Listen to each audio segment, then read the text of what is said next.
ጌታ ምን አለው? ጴጥሮስ አለው ከእንግዲህ ወዲህ ሰው አጥማጅ ትሆናለህ አለ። አደርጋለሁ። ኧረ ይሄ መንፈስ አሰራር ይግባን። ከእንግዲህ ወዲህ ሰው አጥማጅ ትሆናለህ አላለው። ሰው አጥማጅ አደርጋለሁ። I will make you ነው የሚላችሁ። ለዚህ እኮ ነው ለምን እንደሚደክመን አገልግሎት ታውቃላችሁ? ለምን እንደሚደክመን ታውቃላችሁ? በመደረግ አንጀምርም፣ በማድረግ ነው የምናደርገው። ስለዚህ ይደክመን። በመደረግ ስትጀምሩ የሚያስችለው ጌታ ያስችላችኋል። አረ አሜን። በጣም እኔ እንገራችሁ አንድ ነገር፣ ለክርስቶስ እዚህ ምድር ላይ እስከ ጥግ መኖርና ማገልገል ከፈለጋችሁ ከዚህ በኋላ በመንፈስ ወዳለው አሰራር እንግባ። የቱ ነው ብትሉኝ፣ በመደረግ መሆን እንጂ በማድረግ ማገልገል ማቆም አለብን። ለምን? ካደረግን ይደክመናል። ካደረገብን ግን የሱ ኃይል ነው፣ የሱ ጸጋ ነው፣ የሱ ጉልበት ነው።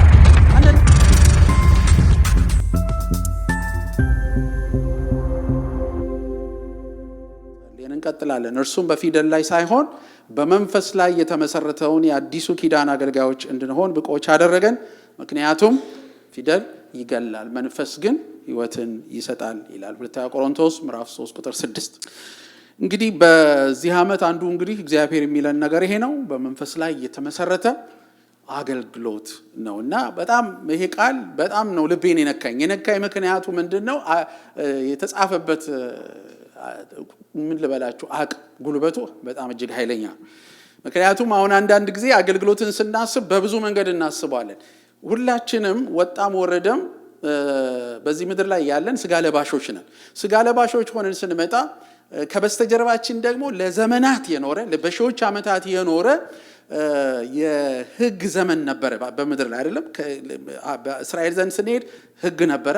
እንደገና በአሕዛብ ዘንድ ደግሞ እግዚአብሔርን የሚፈሩ የሚባሉ ሄደው ከእስራኤል ሕግ ጋር የሚካፈሉ ሰዎች ነበሩ።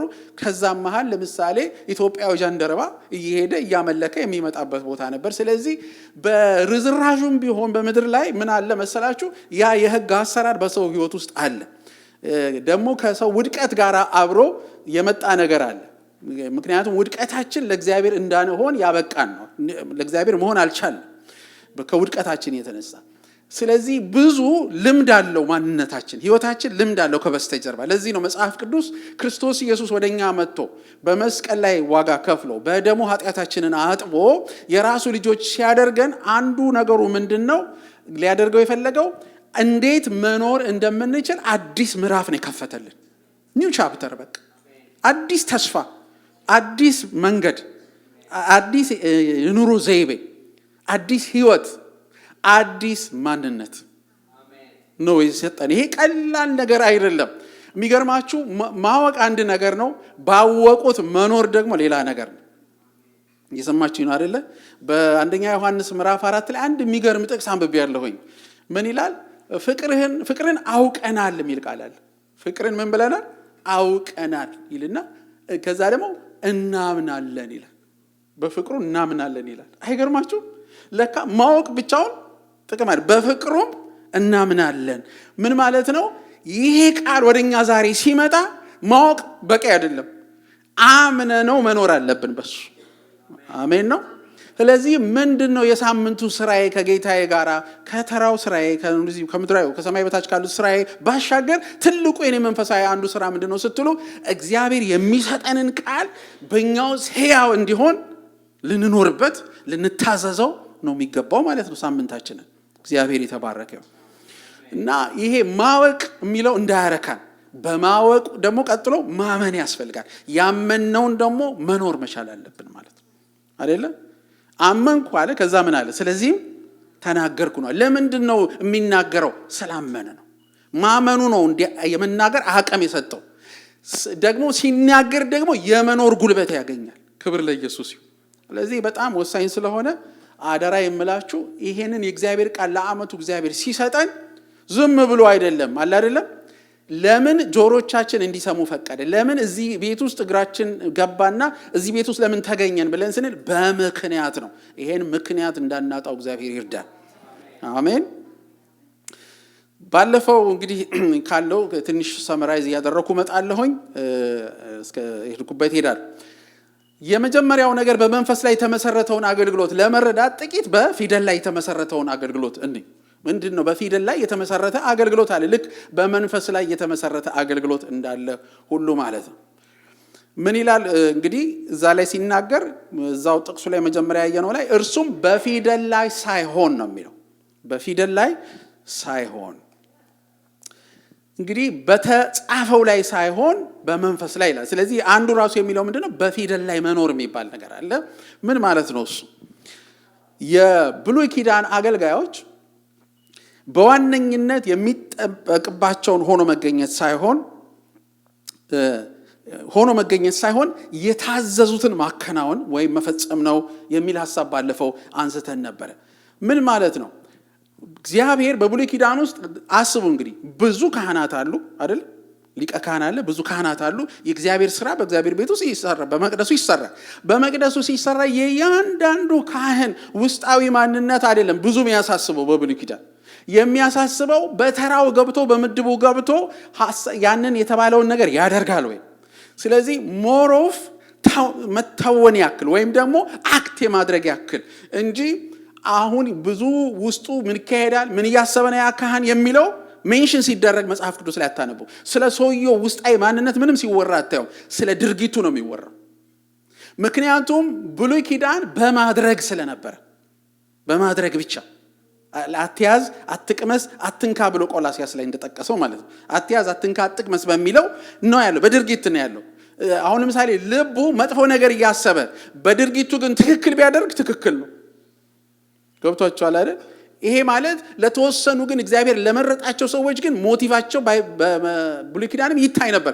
ብዙዎቹ ግን እንደዚህ አልነበሩም። ለዚህ ነው እግዚአብሔር ብዙ ነገር አልፎላቸው ትቶላቸው ዝም ብሎ ከልባችሁ ጥንካሬ የተነሳ ብሎ ያለው። ለምንድን ነው? ድርጊቱን እስካደረጉት ድረስ ዋናው ነገር እሱን እስካደረጉ ድረስ አለቀ ማለት ነው። ግን እግዚአብሔር ከመጀመሪያው የልብ አምላክ ነው። አሜን። የሰው ጥንካሬ የሰው ድንዳን የልበ ደንዳናነት ያመጣው ነገር ስለሆነ ነው እንጂ እግዚአብሔር የልብ አምላክ። ስለዚህ ይህንን ስንመለከት የብሉይ ኪዳን አገልግሎት የተመሰረተው ያው አድርግ አታድርግ በሚል ትእዛዝ ላይ ነው። ይሄ ነው ቁልፉ።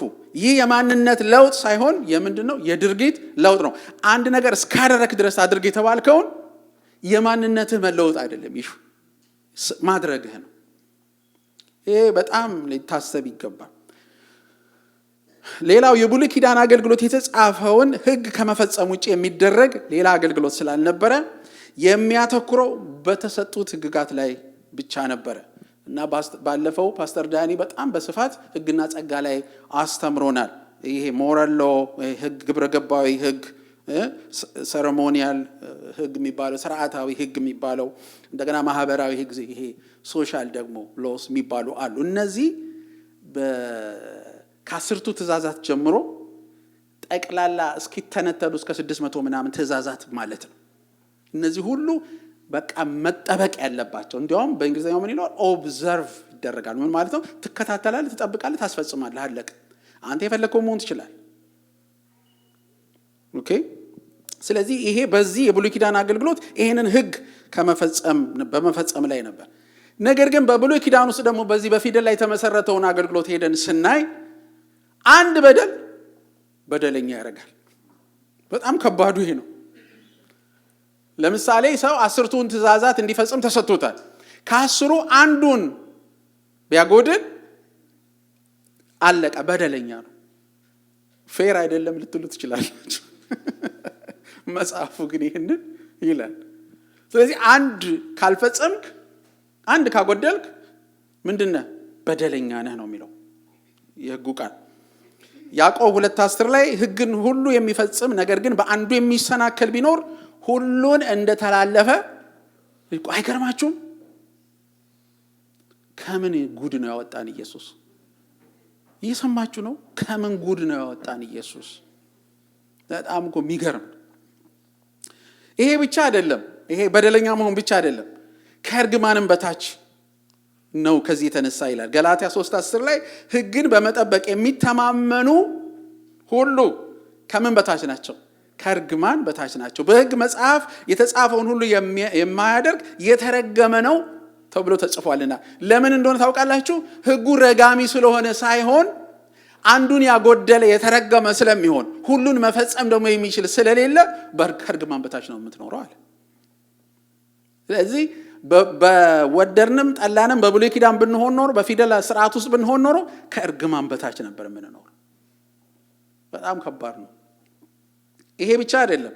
ዘጸአት 32 ቁጥር 33 ላይ እንደዚህ የሚል ቃል አለ። እግዚአብሔር ለሙሴ እንዲህ ሲል መለሰለት፣ የበደለኝን ሁሉ ከመጽሐፌ እደመሰሰዋለሁ ይላል።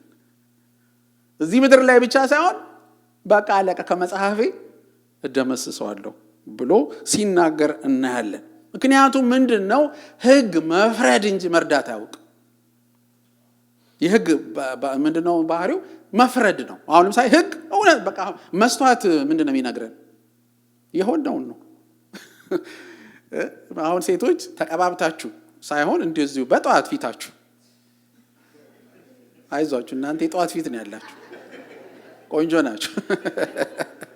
እና አሁን በጠዋት ፊታችሁ መስተዋት ላይ ስትቆሙ ሁሉን ቅብትብት ቢያደርግላችሁ መስተዋቱ ልክ ስታዩት ቅብትብት ብላችሁ ቢያሳያችሁ የሚባል ነገር የለም አይደል? መስተዋት እንዳለሽ ነው። ቁርጥ በቃ ራሷ ኦሪጂናሏን ቁጭ ነው የሚያደርገው መስተዋት። ስለዚህ እዛ ላይ ያለ ነገር ካለ ምንም አይነት ብሌሚሽ ካለ ከነ ብሌሚሹ ነው ከነ እንትኑ ነው ነቀፌታው ነው ቁጭ የሚያደርገው። ሰው መስተዋት የሚፈልገው ምን ለማወቅ ነው? እነዚህን ነቀፌታዎች ካሉ ለማወቅ ነው፣ ለሌላ ለምንም ነገር አይደለም። ስለዚህ እንዳለ ነው አይደል? የሕግ ስራው ምንድነው? መስተዋት ነው። እንዳለን ነው የሚያሳየን። እርዳኝ ብትሉት አይረዳም መስተዋት። እስቲ ቀባኝ፣ ቀባባኝ፣ ሸልመኝ ብትሉት አይሆንም። ፒጃማ ለብሳችሁ ሱት አልብሰኝ ብለው አይሆንም። ስለዚህ የሕግ ችግሩ ምንድነው? ያሳየኛል እንጂ ይፈርዳል እንጂ ምን ሊለኝ አይችልም፣ ሊረዳኝ አይችልም። ባለፈው ሳምንት ወንድማችን ጆሲ ከወጣቶች ጌታ ይባርከው ሲያስተምር ምን አለ? የሚረዳንን ጸጋ እንድናገኝ። ሃሌሉያ። ሕግ ምን አይልም? አይረዳም። ሕግ ምንድን ነው የሚያደርገው? ዲማንድ ነው፣ ይጠይቃል። እንግዲህ ይሄ አሰራር ነበር። አሁን ተመልከቱ። በዚህ አሰራር መኖር ማለት ምን ማለት ነው? እኛ ራሳችን ስንመላለስ በምህረት ሳንመላለስ ስንቀር ማለት ነው። አሁን ደግሞ ወደኛ ስናመጣው ወደኛ ህይወት ስናመጣው ሰውን ስናይ በምህረት አናየው። ሰውን ስናይ በክርስቶስ አናየውም። ለምን ማለት ነው? በጸጋ አናየውም። በምንድን ነው የምናየው? የስ ኦር ኖ ነው። አጥፍቷል ወይም አላጠፋም። አንድ ሰው ችግር ካየንበት ችግሩ ምክንያቱም አሁን ነጭ ወረቀት አምጥቼ መሀል ላይ ጥቁር ነጥብ ባደርግ እና ምን ታያላችሁ ብላችሁ ነጭ ወረቀት እንደማትሉ 100% እርግጠኛ ነኝ። እምትሉኝ ጥቁር ነጥብ አለች ነው የምትሉኝ። ጌታ ይርዳ በሉት። አጠገባችኋለሁ ሰው ከጥቁሩ በላይ ብዙ ነጭ አለ በሉት። እስቲ አጠገባችሁ መፎስ አለብን አይመስላችሁም?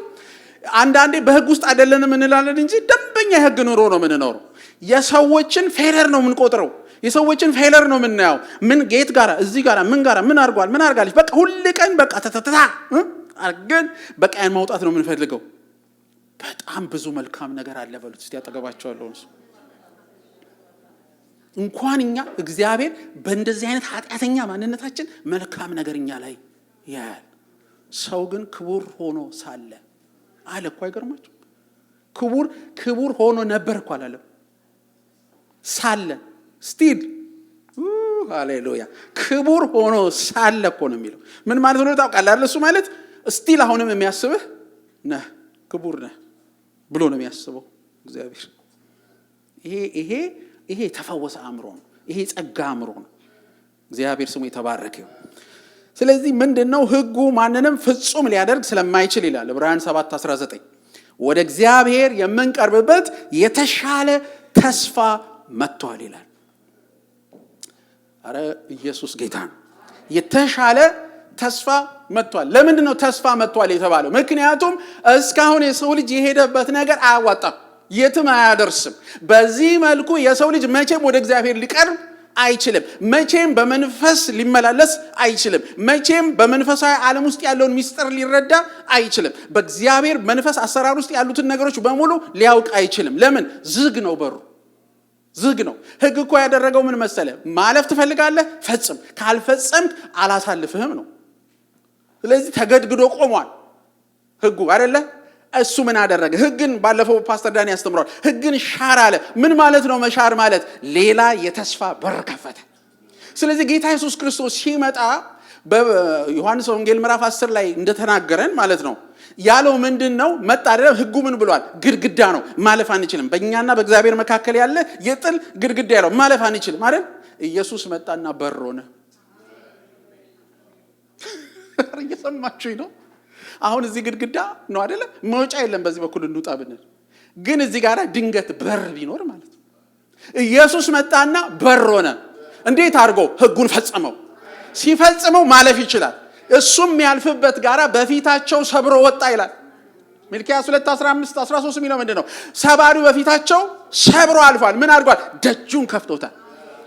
አሁን ደጁን ላንተ ሲከፍትልህ መንፈሳዊ ዓለም ላንተ እንዲከፈት ምን አደረገ ማለት ነው? እሱ እዛ ጋራ በሮ ነው ቆመ።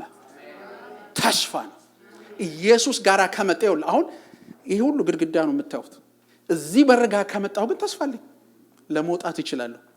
በግድግዳ በተገደገደው ግድግዳ ላይ አልፈርስ ባለው የጥል ግድግዳ ላይ መጥቶ ኢየሱስ በር ሆነ። ስለዚህ መግባት ትችላለህ፣ ማለፍ ትችላለህ።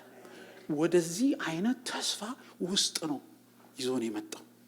ዝም ብሎ ማለት አይደለም። ይሄ በጣም በጣም በጣም ለ4000 ዓመታት የሰው ልጅ ያለቀሰበት ነው። ለሰው ልጅ ያለቀሰበት እግዚአብሔር ከሩቅ ተገለጠልን አይደለም። አሁን ምን ማለት ነው?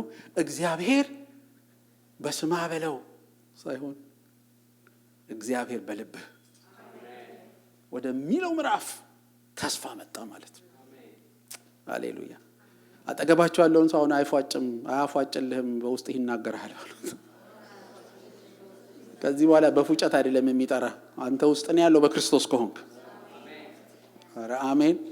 መንፈሳዊ ዓለም ካላጠናችሁት፣ ካልመረመራችሁት፣ ካልጸለያችሁ፣ ከመንፈስ ቅዱስ ጋር ካልተመላለሳችሁ እየገባችሁ የማይገባ ነገር ቢኖር መንፈሳዊ ዓለም ነው።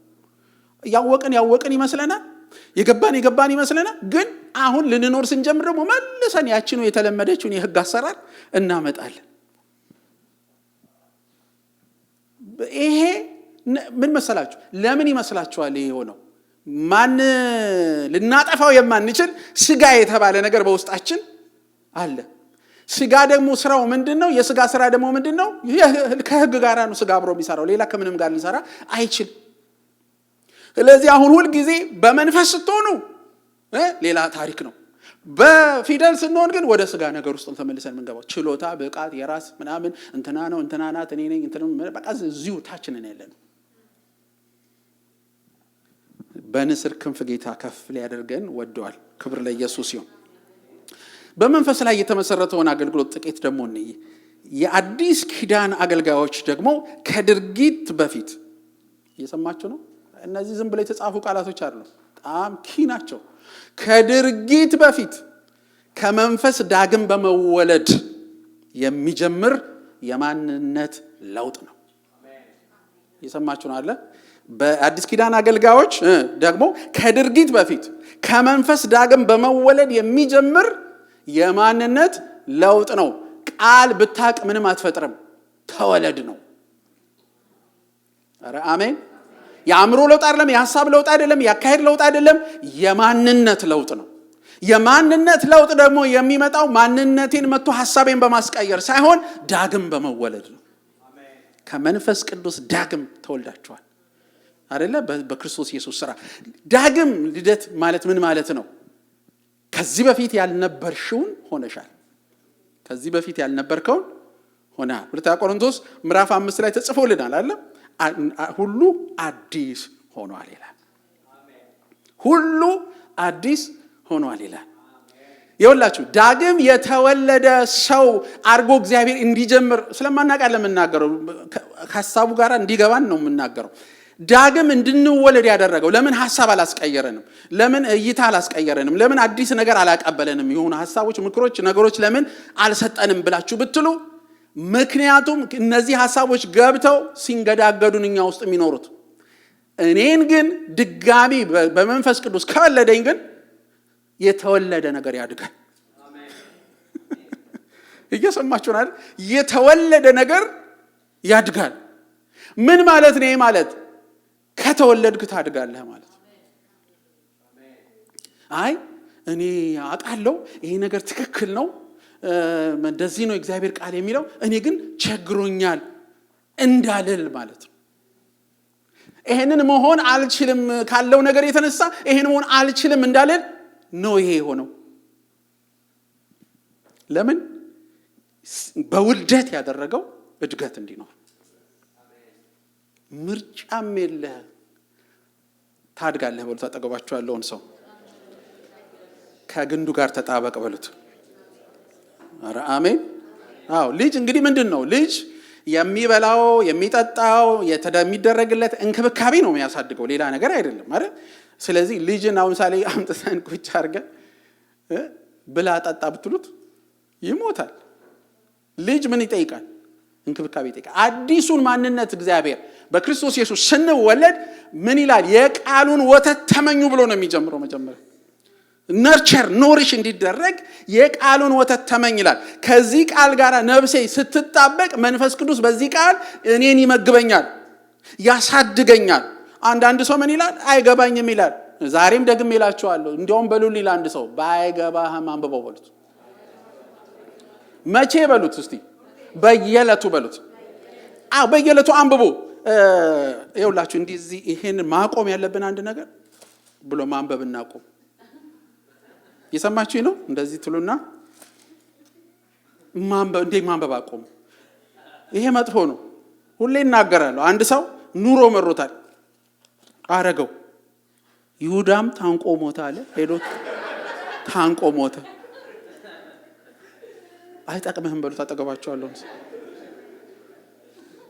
ሌትስ ስታዲ ኢት ካቨር ቱ ካቨር፣ ከሽፋን እስከዚህ ከመጀመሪያው እስከ መጨረሻው እናጥናው፣ እንብላው።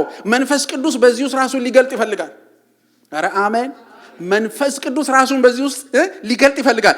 በእኛ ህይወት ሊሰራ ይፈልጋል። ለምን? ህፃን ልጅ ከተወለደ በኋላ መመገብ ስላለበት ቃሉ የቃሉን ወተት ይላል። ከዛስ አጥንት ይለዋል፣ ስጋ ይለዋል አይደል? ጌታ ምን አለው? ጴጥሮስ ያለው ከእንግዲህ ወዲህ ሰው አጥማጅ ትሆናለህ አለ። አደርጋለሁ። ኧረ ይሄ መንፈስ አሰራር ይግባን። ከእንግዲህ ወዲህ ሰው አጥማጅ ትሆናለህ አላለው። ሰው አጥማጅ አደርጋለሁ። I will make you ነው የሚለው። አቤት ስወዳት ጭንቃል። I will make you fishers of men። የሰው አጥማጅ እኔ አደርጋለሁ። መንፈስ በመደረግ ነው፣ በማድረግ አይደለም። ኧረ እባካችሁን። ለዚህ እኮ ነው ለምን እንደሚደክመን አገልግሎት ታውቃላችሁ? ለምን እንደሚደክመን ታውቃላችሁ? በመደረግ አንጀምርም፣ በማድረግ ነው የምናደርገው። ስለዚህ ይደክመናል። በመደረግ ስትጀምሩ የሚያስችለው ጌታ ያስችላችኋል። ኧረ አሜን። በጣም እኔ እንገራችሁ አንድ ነገር፣ ለክርስቶስ እዚህ ምድር ላይ እስከ ጥግ መኖርና ማገልገል ከፈለጋችሁ ከዚህ በኋላ በመንፈስ ወዳለው አሰራር ንግባ። የቱ ነው ብትሉኝ፣ በመደረግ መሆን እንጂ በማድረግ ማገልገል ማቆም አለብን። ለምን? ካደረግን ይደክመናል። ካደረገብን ግን የሱ ኃይል ነው፣ የሱ ጸጋ ነው፣ የሱ ጉልበት ነው። አንዳንድ ጊዜ አይታችኋል። ተነስ ተነስ ይልሃል የጌታ መንፈስ። ተነስ ይሄን አድርግ ይላል ሲል እንላለን። ቁጭ ብለን በቃ ደግሞ አንነሳም። በቃ ትንሽ ልክ እንደዛች ሱላማጤ ትንሽ እንላለን። ይሄ የምን አሰራር ነው ታውቃላችሁ? እያደረግን ያለነው ምንድነው? አሁን አልችልም፣ ብችል አደርገው ነበር፣ ግን አሁን አልችልም። ምናልባት አሁን ባላደርገው ይሻለኛል አይነት ውስጥ ነው የምንገባው። መንፈስ ቅዱስ ግን በእናንተ መስራት ሲጀምር ግን ተነስ ሲለ ደከመኝ አልደከመኝ ራሱ ከሂሳብ አይገባም። ቆይ እቺን ልተኛና እቺኛዋን 4 ሰዓት ልተኛና መጣው አይባልም። ጌታ ፓስተር ሀብቴ ሁሉ ሲሰብክ አንድ ሞድለ ቃል አለ። ምን ይላል? መንፈስ ቅዱስ አጉል ጊዜ የለውም ማለት። አጉል ጊዜ መጣ አይባልም። እሱ እየሰማችሁ ነው። 24 ሰዓት ውስጥ የፈለገው ሰዓት ወደ አንተ ቢመጣ እሺ በለው። ጸጋውን ታያለህ፣ ኃይሉን ታያለህ፣ ጉልበቱን ታያለህ። የመንፈስ አገልግሎት በማድረግ ሳይሆን በመደረግ ነው። ኧረ አሜን። ይሄ በጣም ወሳኝ ነው። የአዲስ ኪዳን አገልግሎት ከሕያውና መንፈሳዊ ከሆነ ሰው ለእግዚአብሔር የሚቀርብ መስዋዕት ነው። ከሕያውና መንፈሳዊ ከሆነ ሰው ለእግዚአብሔር የሚቀርብ መስዋዕት ነው። ይሄ ብዙ የምናውቀው ጥቅስ ነው። ሮሜ ምዕራፍ 12 ቁጥር 1 እና 2 ላይ እሱን ነው የሚናገረው። ሰውነታችሁን ሕያው ቅዱስ መስዋዕት አድርጋችሁ ለእግዚአብሔር ታቀርቡ ዘንድ እሱም የተቀደሰ አገልግሎታችሁ ነው ይላል። ስለዚህ ዋው ሊቪንግ ሳክሪፋይስ ደስ አይልም? ሕያው መስዋዕት፣ ሕያው መስዋዕት። እግዚአብሔር ይርዳል። በፊቱ ሕያው መስዋዕት ሆነን መቅረብ። የመጀመሪያውና ሁለተኛውን አዳም ስንመለከት እንደዚህ ይላል አንደኛ ቆሮንቶስ 15:45 ስለዚህ የመጀመሪያው ሰው አዳም ሕያው ነፍስ ሆነ ተብሎ ተጽፏል ይላል። ምን እስቲ ነገሩኝ? ምን አለ? ሕያው ነፍስ ሆነ ይላል። የኋለኛው አዳም ግን ሕይወትን የሚሰጥ መንፈስ ሆነ። ሃሌሉያ። አንዱ ሆነ፣ አንዱ ግን ሰጪ ሆነ።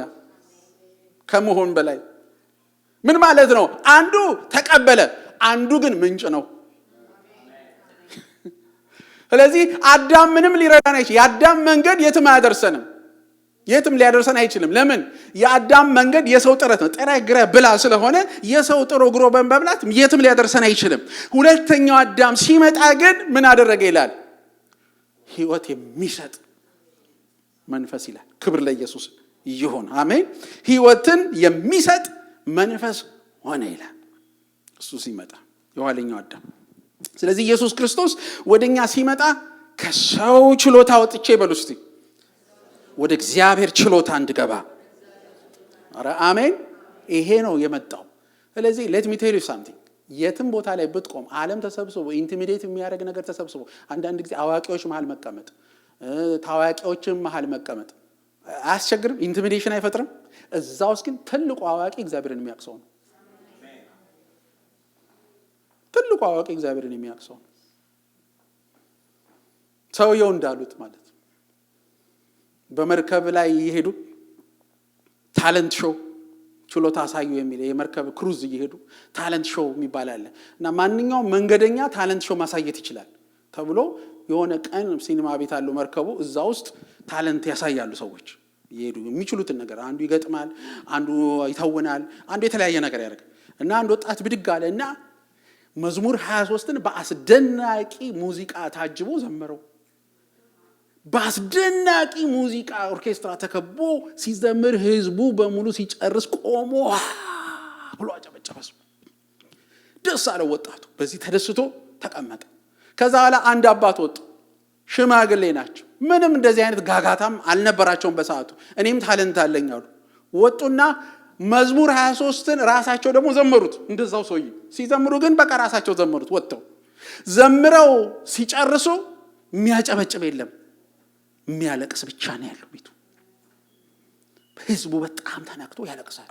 ከዛ ውጪ ሲወጡ ወጣቱ ተከታትሎኝና አባት፣ የኔ አባት ምንድን ነው ዛሬ የሆነው ነገር? እኔ ይህንን ሳደርግ እርሱ ወጥተው ዝም ብለው የዘመሩት መዝሙር በቀላሉ ነው በቃ ህዝቡን እንደዚህ ያደረገ፣ ለምንድን ነው የእኔ እንደርሱ ያልሆነው ብሎ ሲላቸው፣ ልጅ ያሉ መልካም ነው የምችለውን አድርገሃል፣ አንተ መዝሙሩን ታውቀዋለህ፣ እኔ ግን እረኛውን አውቀዋለሁ።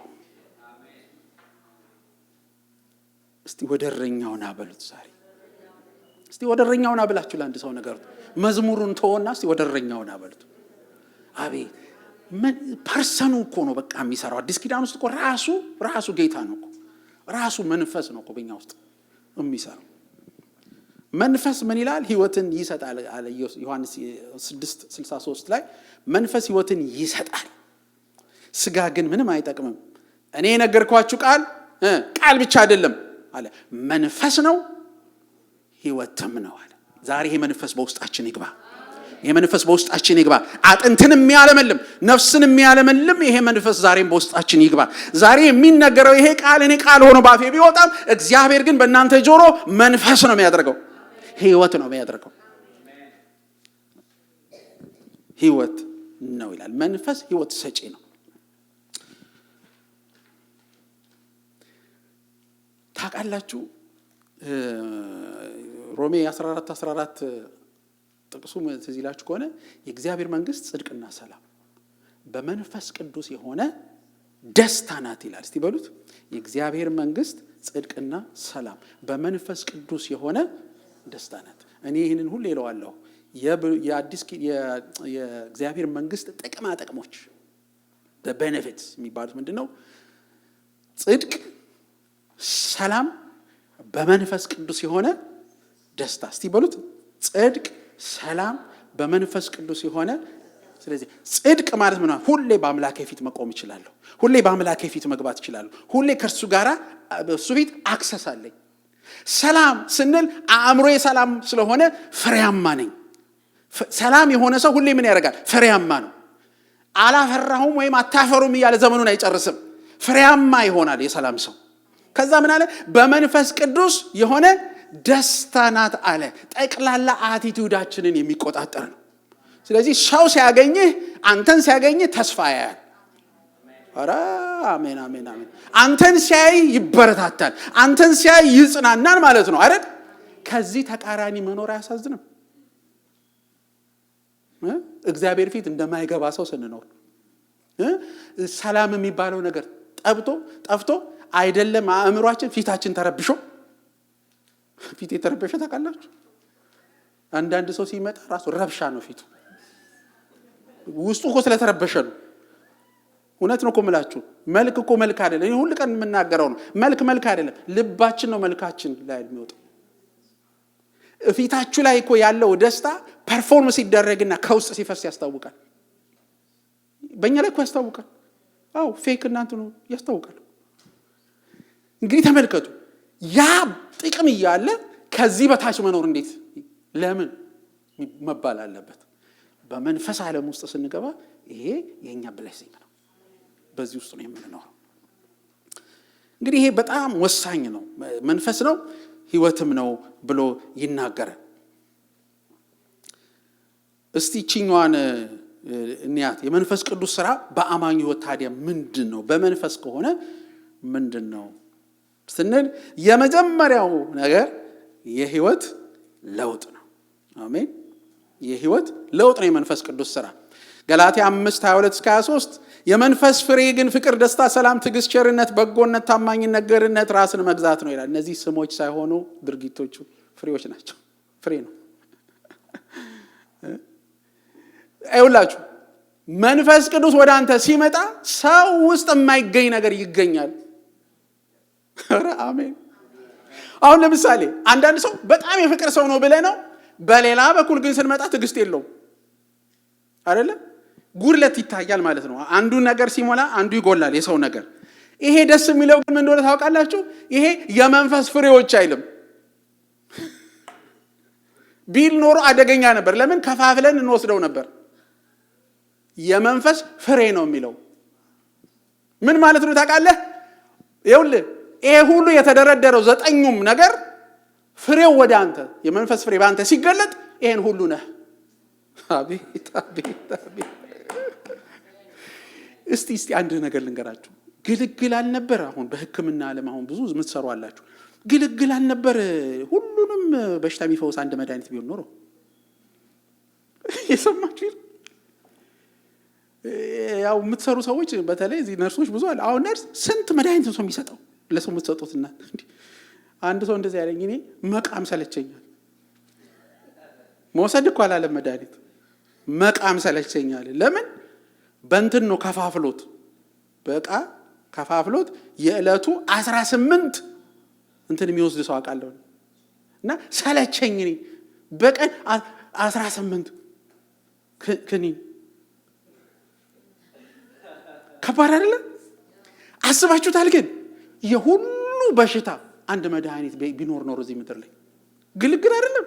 እኔ አይ ቲንክ ምንም ነርሶች ብቻ ስራ ተፈቱ ነበር፣ እናንተ እና ዶክተሮች ትቸገሩ ነበር። ለምን? በቃ አንድ መድኃኒት ብቻ ቢሆን ማለት። ታውቃላችሁ ግን የዓለም መድኃኒት አንድ ነው። አንድ ነው። አንድ ኢየሱስ ነው።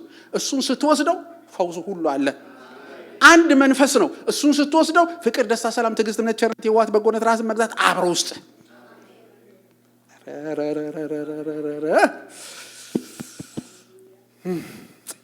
ግባባችሁ። እግዚአብሔር መንፈስ ይግባባቸው የእግዚአብሔር መንፈስ። ኧረ አሜን በሉ።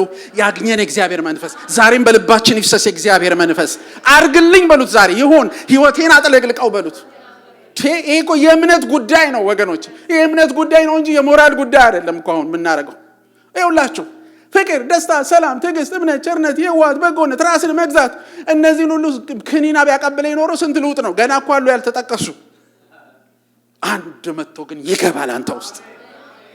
አንዱ መንፈስ መጥቶ አንተን ያገኘሃል። አንዱ መንፈስ ወርዶ አንተን ያገኘሃል። ከዛስ ፍቅር ይገለጣል። ሰላም፣ ትዕግስት፣ እምነት፣ ቸርነት፣ የዋሃት፣ ራስን መግዛት ይገለጣል በአንተ ውስጥ። ይሄ እኮ ስለማይገባን ነው። እስቲ በፍቅር ልደግ ይላል ሰው። በፍቅር ልደግ። በፍቅር አድገ በሌላው ልትመታን ነው?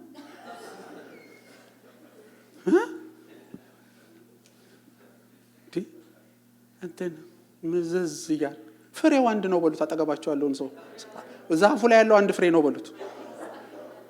ፍሬ እኮ ማለት በፍሬ ነው። በቃ አሁን አንድ አፕል ባመጣ አንድ አፕል ነው። አንድ አፕል ውስጥ የሁሉ ቢኖር ማለት ነው። እየተረዳችሁት ማለት መንፈሳዊ ያለ ሚስጥሩ ይሄ ነው። መንፈሱን ብቻ አንተ ጠጣው፣ ከሱ ጋር ህብረት አድርግ። አንዳንድ ሰው መጸለይ እዳን ይላል። እዳ ለመጸለይ ነው። ለምን ብታ ረዳት የለህም። እንዴት አለ ረዳት ትኖራለህ? ከዛ በላይ እዳ አለ እንዴ? በርከክ ብትል ያስችልሃል። በርከክ ብትል ይሞላሃል። በርከክ ብትል በአንተ ውስጥ ይሄንን ፍሬ ይገልጣል።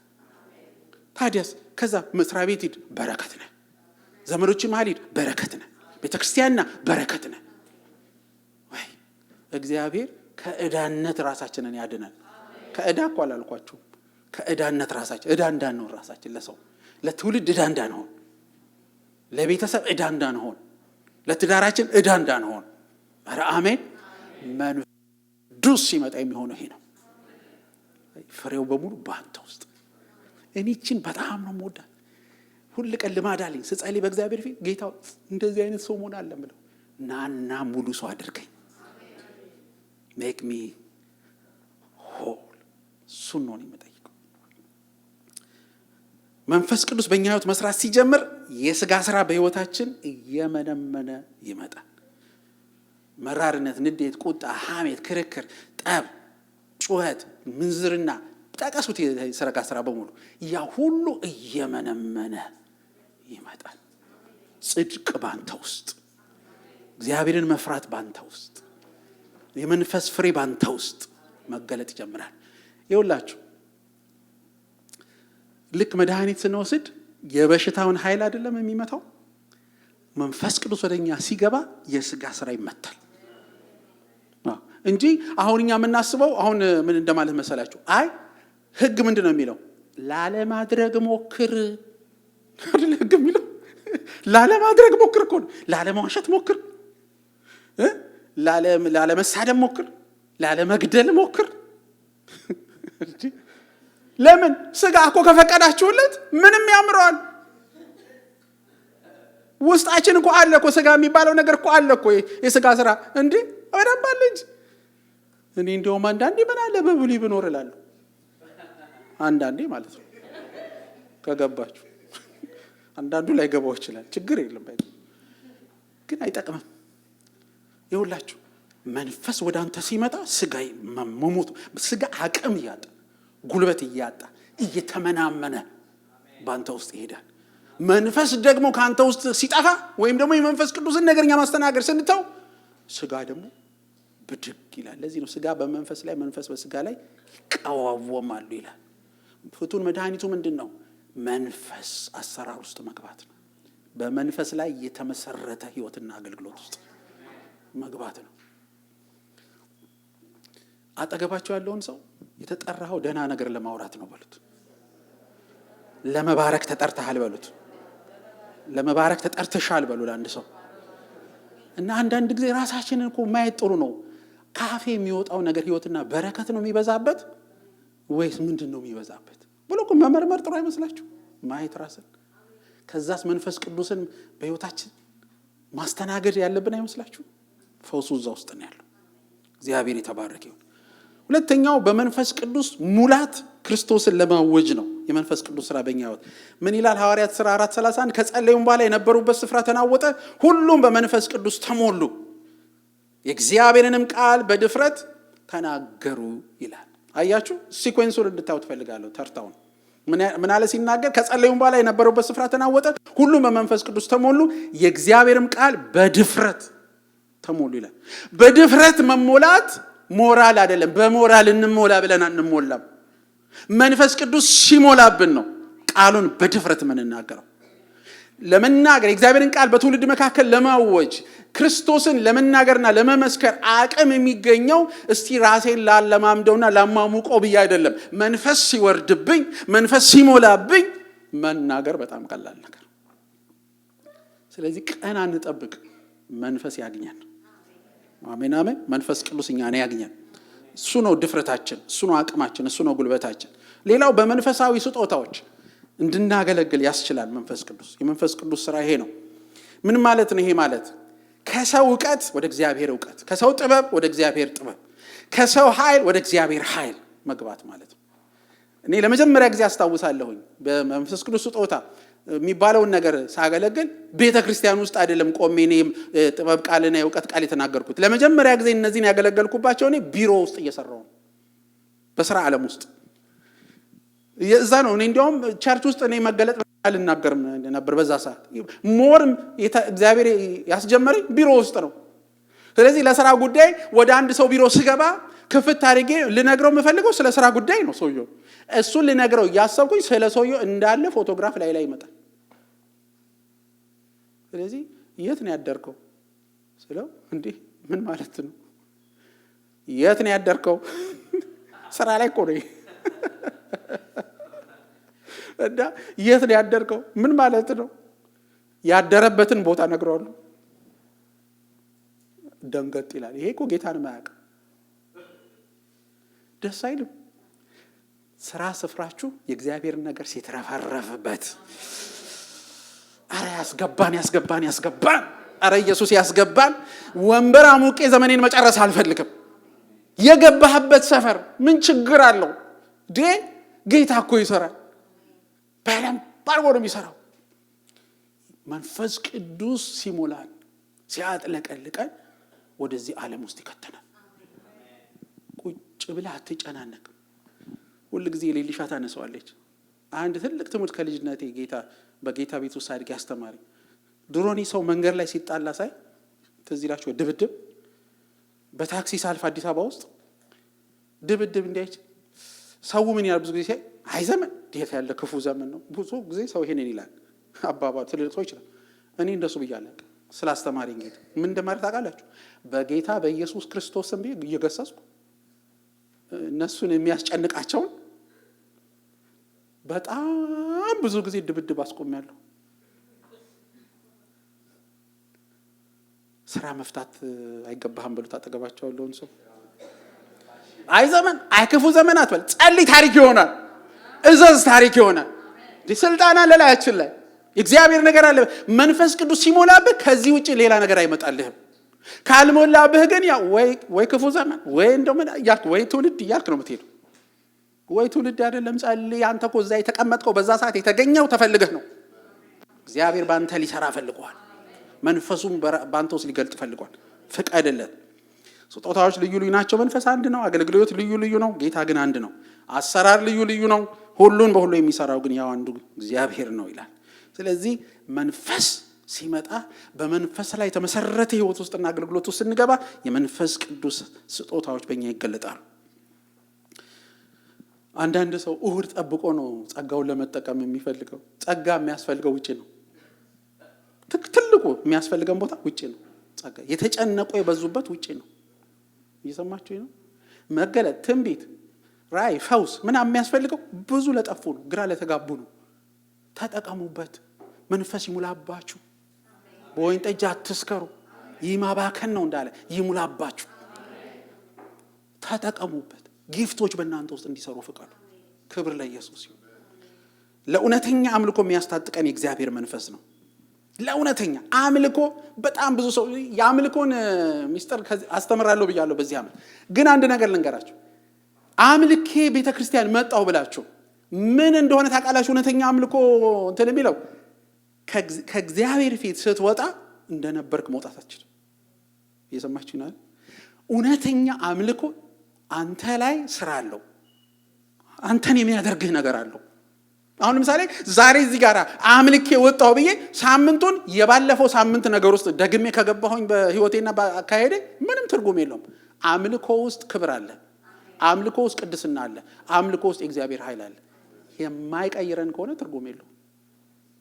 ስለዚህ አምልኮ ትልቁ እውነት አምልኮ ውስጥ መሆን የሚታወቀው በምንድን ነው ብላችሁ ስትሉ ትራንስፎርሜሽን የሚባል ነገር አለ። ለውጥ፣ የጌታን ክብር እንደ መስታወት እያበለጨለጭን መንፈስ ከሚሆን ጌታ እንደሚደረግ ያን መልክ እንመስል ዘንድ ከክብር ወደ ክብር። አሁን እዚህ ጋር ማፍቀር ትግል ላይ ሆኜ ከሆነ አምልኮ ስገባ ማኒፌስት የሚያደርግ የእግዚአብሔር ክብር አለ። አመለኩ ካልኩኝ ባህሪውን እኮ ተካፍዬ ነው የምወጣው። ስለዚህ ከትላንቱ ዛሬ ወደ እግዚአብሔር ነገር የተጠግቷል፣ ወደ ኢየሱስ ነገር የተጠግቷል። ወርሺፕ ትራንስፎርም ካላደረገን ምንድን ነው ጥቅሙ? መዘመር እኮ አምልኮ አይደለም። መዘመር አምልኮ መስሏችሁ ከሆነ አምልኮ አይደለም። በመዝሙር ታመልካላችሁ እንጂ መዝሙር አምልኮ አይደለም። እንዲያውም ከመዝሙር አባዜ ጌታ ይጠብቃችሁ። አንዳንዱ ሰው ዝም ብሎ ይከፍታል፣ ይሰማል፣ ምንም የሚለውጠው ነገር የለም። ከዘፈንም አይሻል ይሆናል በጆሮአችን ላይ። መዝሙር እኮ ሚንስ ነው፣ መንገድ ነው እግዚአብሔርን እንድናመልከው እንጂ በራሱ ምንም ማለት አይደለም። እኔ ይቅርታ አድርጉልኝና መዝሙር አይደለም የሚባርከኝ፣ እኔ ጌታ ነው የሚባርከኝ። ከገና እሱ ወደፊት አስተምራለሁ፣ እዚህ ጋር አላውቅም። ግን አምልኮ የለውጥ ቦታ ነው። ይሄ ትልቁ መታሰቢያ ያለበት የመጨረሻው ለዚህኛው ነጥብ አምስተኛው መንፈሳዊ ምሪት ያለበት ነው። መንፈስ ቅዱስ በእኛ ህይወት ውስጥ ሲሰራ መንፈሳዊ ምሪት ያለበት ነው። ጳውሎስና ባልደረቦቹ ቃሉን በእስያ እንዳይሰብኩ መንፈስ ቅዱስ ስለከለከላቸው ይላል በፍርግያና በገላትያ አገር አልፈው ሄዱ። ወደ ሚስያም በተቃረቡ ጊዜ ወደ ቢታንያ ሊገቡ ሞከሩ። ነገር ግን የኢየሱስ መንፈስ አልፈቀደላቸውም። ሁለት ጊዜ ታያላችሁ። የሐዋርያት ሥራ ምዕራፍ 16 ቁጥር 6 እና 7። ልክ እንደዚሁ ደግሞ በሌላ ስፍራ ሄዳችሁ ታዩ። ሂድ ምሳሌ ከአንዱ ከተማ ፈጥኖ ሊወጣ ሲል ሐዋርያው ጳውሎስ ምን አለው? ኖ አትውጣ፣ ገና የሚድኑ ብዙ አሉኝና በዚህ ቆያለሁ። መንፈስ ቅዱስ እስቲ እግዚአብሔር መንፈስ ይመራል በሉ። ስለዚህ አሁን በመንፈስ ላይ የተመሰረተ አገልግሎት ውስጥ ልግባ ካልኩኝ መንፈስ ቅዱስ የሆነ ቀን አይደለም፣ ሁል ጊዜ ይመራኛል። ሃሌሉያ! እስቲ መንፈስ ቅዱስ በሉ። እስቲ መንፈስ ቅዱስ በሉት። እሱን በሉት ማለት ነው። just call him መንፈስ ቅዱስ በሉት። እስቲ ሊመራን ነው ያለው። አያችሁ፣ ሊመራን። እኔ ጌታ በምን ያህል በስንት መንገድ ይመራችኋል ብትሉኝ፣ በመንፈስ ጉዳይ ይመራናል፣ በነፍስ ጉዳይ ይመራናል፣ በአካል ጉዳይ ፊዚካል ወርልድም ላይ ይመራናል። በሁሉ አቅጣጫ የእግዚአብሔር መንፈስ ይመራል። ሁሌም ማረሳው አንድ የመጨረሻ ነገር ነግራችሁ ለዛሬ እዛ ጋር አቆማለሁ። አንድ እግዚአብሔር ሰው በብዙ ችግር ውስጥ ያልፍ ነበረ። ለምን? መንፈሳዊ ነገር ይገባናል፣ ነፍሳዊ ነገር ይገባናል። እግዚአብሔር ግን በሚታየው ዓለም ውስጥ በመንፈሱ ይመራል። ስለዚህ ምን ሰውየው በቃ ትንሽ ስራ ብሎ መኪና ፈለገ። የፈለጋት መኪና በጣም ብዙ ብር ስላልነበረው ሲያልፍ ይሄ ፎር ሴል የሚል መኪና አላለም በየቦታው የሚሸጥ መኪና የሚል እና ሲያልፍ አንድ ሰው ቤት አየ እና ድክም ያለች ያረጀች መኪና ናት እና በቃ ግን ዋጋዋ እሱ ያለው ብር ናት። በቃ እሱ ያለው ብርና ያቺ የመኪና ዋጋ አንድ ናት። ከዛ በኋላ ሄደና ደህና ናት ወይ ልገዛ ፈልጌ ነበር አለው። ገዛት አለው። ጥሩ ናት አለው። ምንም የሌለው ሰው ነው ይሄ ሰው። ያለውን እንደምንም ብሎ በቃ እሷን ሰጠ። መቀነት ፈቶ እንደሚባለው ከፈለ።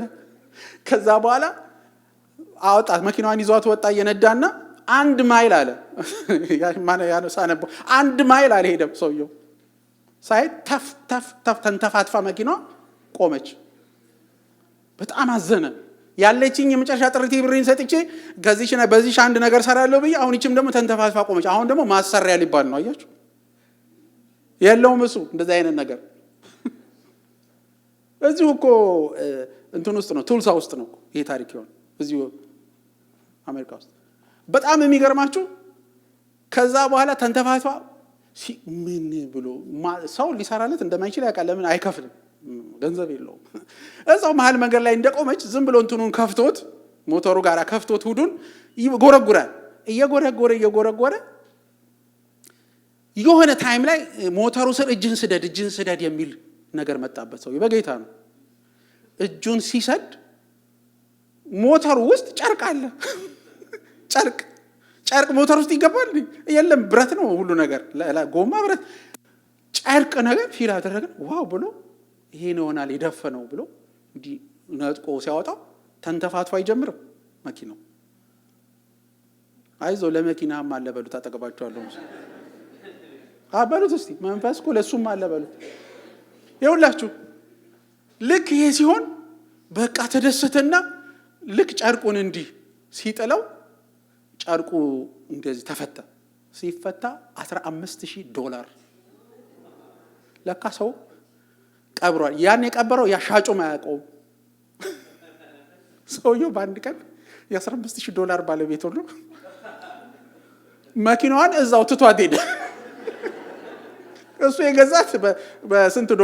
በጣም ከመቶ በታች ነው የገዛት። በአንድ ቀን $15,000 ባለቤት የሚያደርግ መንፈስ አለ በሉ። ሌል እስቲ ለአንድ ሰው ረሳ ነው አይደለም? ይሄን አምላክ ረሳ ነውና ችሎታ በቃ እችላለሁ አልችልም፣ ይሆናል አይሆንም፣ አረ ከዚህ ቀመር ጌታ ያውጣል። አረ ዛሬ በኢየሱስ ስም በሉ እስቲ ባካችሁ ገስጹት። ይሄ ዴት ያለ ህይወት ነው። ከዚህ መንፈስ ውስጥ አውጥቶ ጌታ በመንፈስ አሰራር ውስጥ ከፊደል አውጥቶ ይክተተን። It's possible. አሜን። ይሆናል። እግዚአብሔር ያሳያል። ይኸውላችሁ ሰው ልጅ በአንድ ጊዜ ማየት የሚችለው ስንት ነገር ነው? 3 ጎንዮሽ ያላለም 3 ምንድነው የሚባለው? የምናየው እኛ በዚህ ያለውን የተወሰነ 3 እንትን አንግል ነው የምናየው። መንፈስ ቅዱስ ግን ማልቲ ዲሜንሽናል ነው። አንተ ጋር ሲመጣ አይተህ የማታውቀውን ሁሉ ያሳያል። ኢየሱስ ጌታ ነው። አይናፍቃችሁም?